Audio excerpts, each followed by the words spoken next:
Hey YouTube, it's your girl Sai back in these YouTube streets with another video.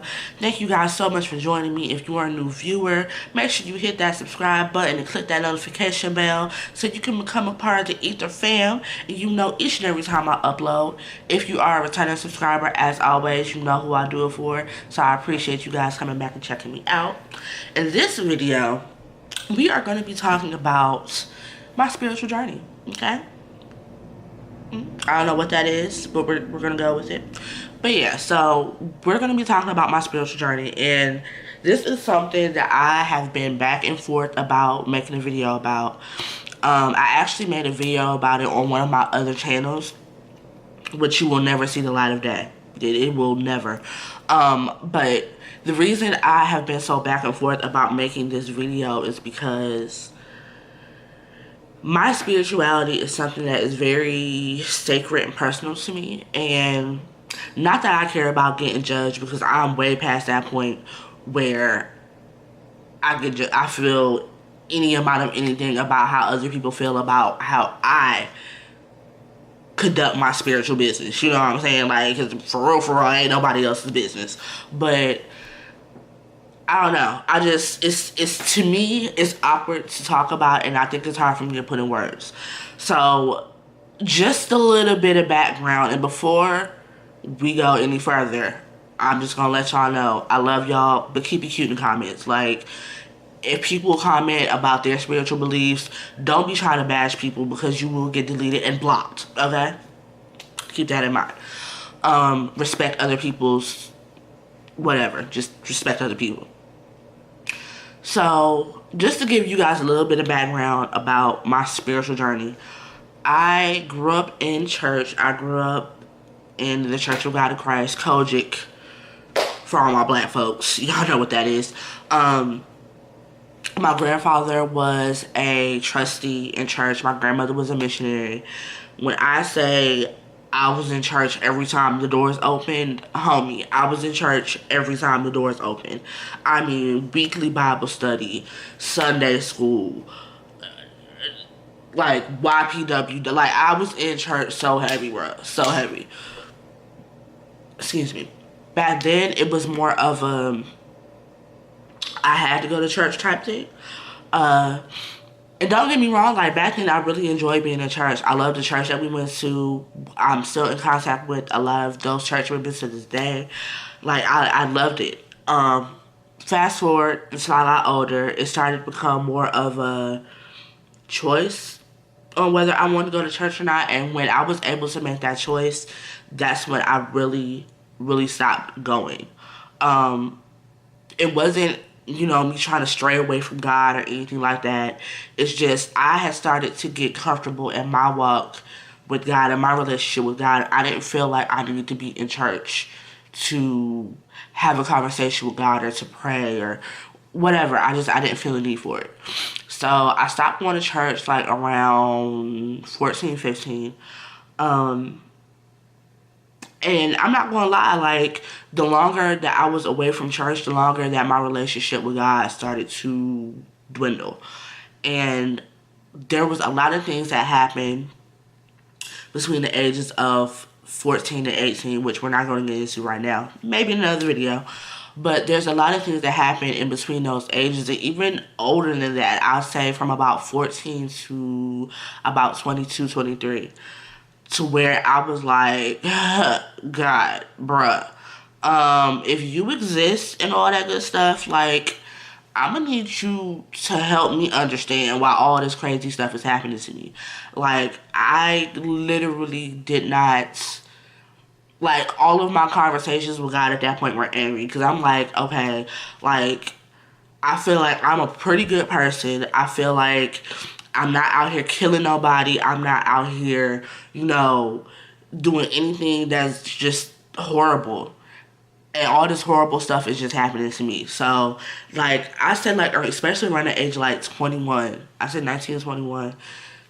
Those ages was not here for God. Like, I'm not even gonna lie. Was not here for God. It was also around that time that I was introduced to Wicca. And I kind of dabbled and dabbled in it. Nothing. It wasn't nothing too serious. But I want to say like around the age of, let's see, I want to say like 23, 24, something like that. I got introduced to what I just grouped into as spirituality. It was a lot of esoteric occult type knowledge that I was learning about. I had really gotten interested in tarot, which is, as we speak, sitting in front of me right now. I really got interested in tarot, which made me interested and opened up a lot of doors for a lot of other things. And I hate to say it like this, but it pains me that spirituality is something that's just like so commercial right now. Like, it's the trendy, popular thing to do, and everybody has crystals, and everybody has a tarot deck, and everybody's just so zen. Like, and there's so much more to that. Like, that's why if you follow me on social media, bro, you will see the ups and downs of side. Like, I'm not even playing. Like, I never want to come on any public platform and pretend like I have it all together, or pretend like my life is just peaches and cream and positive vibes all day. Like, no, like, there is some days where I want to F some shit up. Like, I'm not gonna lie. There's days where I am in my moods, and I'm a human, so that's expected. But I feel like this new trendy commercialized version of spirituality is just all positive vibes all the time. It's not like that. Like, because anybody who's really on their spiritual path, you're gonna know, like, this shit gets real. Like, this shit gets so real. And I mean real in the sense of, if you're doing the inner work, because to me that's all spirituality is doing the inner work for yourself to become a better person. And anybody who's doing the inner work, bruh, you not gonna be happy all the time. You not gonna feel, you know what I'm saying, like sending positive vibes out like Care Bears and shit. Like, it's gonna get rough. It's gonna get hard. And that's what I really want people to understand before, you know, you come into this type of situation. Like, but for me, what really pressed me into my spiritual path is going through hard times. I'll explain this in another video, you know, to cut down time, but I met a woman who is affectionately called Ma. Shout out to Ma. And she really is the one who guided me through it and helped me to change my thinking and helped me to realize that she helped me realize how powerful we are as human beings. And she helped me realize how our thoughts and our words create our reality. So, for me, that's when the game changed. Like, for me, that's when I realized, like, all the shit that I was mad at God for, I was creating myself. Like, because if you really think about it, a lot of people have an issue with people saying that we're gods and this, that, and the third, blah, blah, blah. But if you really think about it, we are, you know what I'm saying, what's the word I'm looking for? We're made in his image. So, I mean, for us to be made in his image, there has to be a part of God inside of us. So, technically, we are gods, if you really want to think about it like that.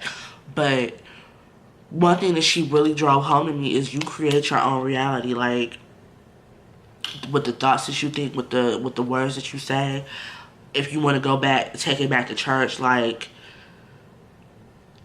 the tongue is a mighty sword, y'all. Like, we really, really create our own reality. And that's one thing that has really stuck with me through my spiritual journey. A lot of people ask me, like, how my family feels about it and how other people around me feel about it. Honestly, I don't talk enough about it to people. Like, maybe if you're friends with me on Facebook, you'll see a lot of posts. But just having conversations with people and with my family, I'm not one that's just out loud with it. And that's not because, excuse me, I got the hiccups. That's not because I'm ashamed of it or I want to hide it. I just feel like that's something personal. And I don't feel like that needs to be shared with everybody. So I really honestly couldn't tell you how my family feels about it. Love my family, but to be completely 100% honest, I really don't care how they feel about it. And that's because I spent a lot of time caring about what other people think versus doing what suits me better. So at this point in my life, I really I don't care. To put it nicely, I do not care. And like I said, it's not something that I just talk to anybody about it. I have my little circle of friends. I have, you know, my friends that understand. I have my friends who are on the same walk. And that's another thing, as I wrap up this video, that I want to put out there.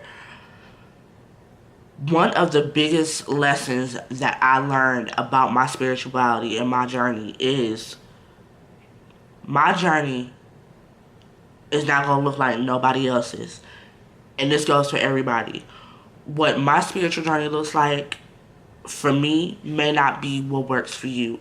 So when you're online and you're searching and you have questions, don't get me wrong, look for answers. You're always supposed to be learning and looking for answers. But don't get so caught up in what it's supposed to look like. Because, like I said, what may work for me may not work for you. That's just like crystals. In this commercialized version of spirituality that's currently trending, crystals is everything. And don't get me wrong, I do not downplay a crystal because I've had a few of my own. I have some of my own right now. But crystals for me, don't work with them very often. I don't. Like I said, I have some, but I don't work with them that often. But you have other people who swears by crystals. Do you, boo? That's just not my, it's not my thing. Not how I get down. There's people who, you know, are into, there's people who are into tarot. I love tarot. That's a part of my journey. That's how I, you know, that's my choice of divination, I guess you can say. Some people don't like it. Some people never tried it. But you just make sure that your spiritual journey is specific and it caters to you. Don't get out here trying to emulate what everybody else. Don't go out here buying 1,000 crystals and 100 tarot decks and getting 50 fucking chakra yoga mats. Like, if that doesn't speak to you and it doesn't resonate with you, it's just not for you, and there's nothing wrong with that. That's one thing that I really had to learn. Like, I stopped asking so much for advice and started going with what I felt in here. So that's just one thing I wanted to point out to you guys. So yeah, if you guys have any questions, make sure you leave them in the comment box and we can chat about this. You know, I'll make another video going further in depth about it. But yeah, what was I about to say? It was another question that people ask me a lot. Oh, a lot of people ask me, do I believe in God? Yes, in a sense. And I say in a sense because I don't think I believe in God in the traditional way that other people believe in God. But I do believe that there's a higher power. I do believe that, I ain't gonna say there's somebody in the sky, but I believe there's a higher power. I believe there's a higher source. And that's as far as that goes with me. Like, I don't do the Jesus thing. I don't do the religion thing. I don't. I'm good on all that. But I do believe in a higher power. I like, you can't look around this earth, or you can't look around the galaxy or the solar system and there not be a higher power. Like, I refuse to believe that. But I definitely believe that there's a higher power, and that's where that stops. So if you guys want, you know, if you guys got questions, feel free to ask me in the comments, and I am more than, you know, obliged to answer them. Don't ask me nothing crazy. Like, don't ask me anything crazy.